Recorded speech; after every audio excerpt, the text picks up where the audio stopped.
We are moving faster and faster towards a central bank digital currency, and I want to share with you something that Visa is doing, which really highlights how quickly we're making that transition. Here's what's going on.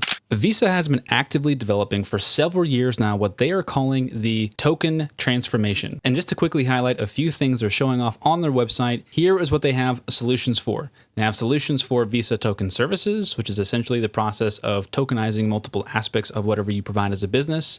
They have services, or solutions I should say, for Token Management Service, which allows a 360-degree view of each customer and how they behave and can give them personalized experience.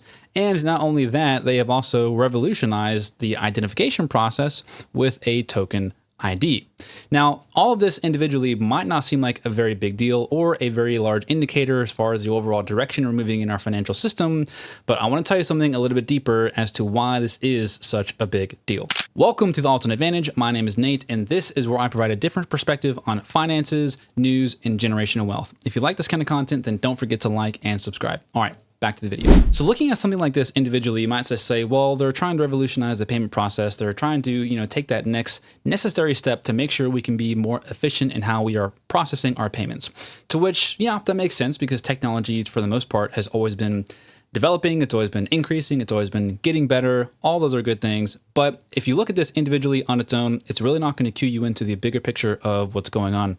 And what we're witnessing right now is we're witnessing a massive collaboration in the financial space as it relates specifically to token technology or blockchain technology or central bank digital currency technology.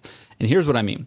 We recently went over a project that the Bank of International Settlements is leading up, which is Project Agora, which specifically is a central bank digital currency technology. And looking at their website, their information, what they are providing, this is a list of all of the private sector banks that are involved in Project Agora. Now, going through this list really quick, you're going to see a lot of interesting things. For example, some of the largest banks around the world are participating, such as Citibank and JP Morgan and Chase. They also have gold and silver fiduciaries who are also participating. But on top of that, you have MasterCard participating, and you have Visa participating, and you have Swift participating. What am I saying? What does this mean? Well, what this translates to is you have some of the biggest players right now who are predominantly in charge of how all of our payments are processed around the world. And they're all coming to the same table under the umbrella of Project Agora, which is being put forward by the Bank of International Settlements and the International Monetary Fund.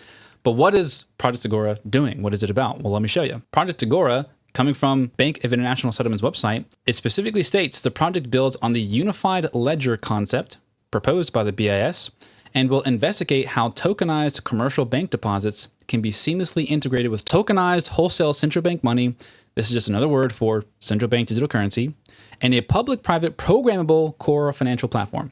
This could enhance the functioning of the monetary system and provide new solutions using smart contracts, aka blockchain technology, and programmability while maintaining its two-tier structure. Now, what's the big picture here, and what does this mean to you? Well, what I'm trying to communicate is roughly every 40 to 50 years, we witness a transition in our monetary system. It was the same thing in 1933 with the Executive Order 6102. It was the same thing at the conclusion of the Bretton Woods Agreement in 1971.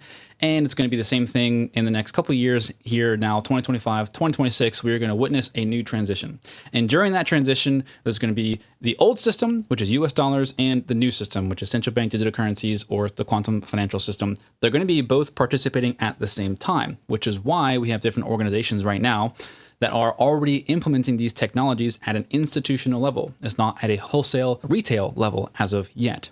So a big picture is this. As the old system is becoming older and we're moving into a new system, pretty much everything that's currently valued under the old system is going to be less and less valuable. Any asset you hold, anything you using today, especially your cash positions, are just going to become utterly worthless. The inflation we witnessed for the last couple of years is going to be nothing in compared to what we're going to witness in the future. So right now, what I'm trying to communicate, why this is important to you, is you need to get your hands on as many assets as possible. Assets that can transition through these times and be implemented into the next system. My top 3 choices for that are real estate, gold and silver, which I put together, and then finally, whole life insurance. And I'll be putting out more videos in the future as to why those assets are so viable as to being used in the future, but that'll be a different topic for a different day. For now, I just wanted to let you know what's going on with Visa, what's going on with MasterCard, what's going on with the Bank of International Settlements, because not enough people are talking about it. If you like this kind of content, don't forget to like, don't forget to subscribe, and I'll catch you in the next one.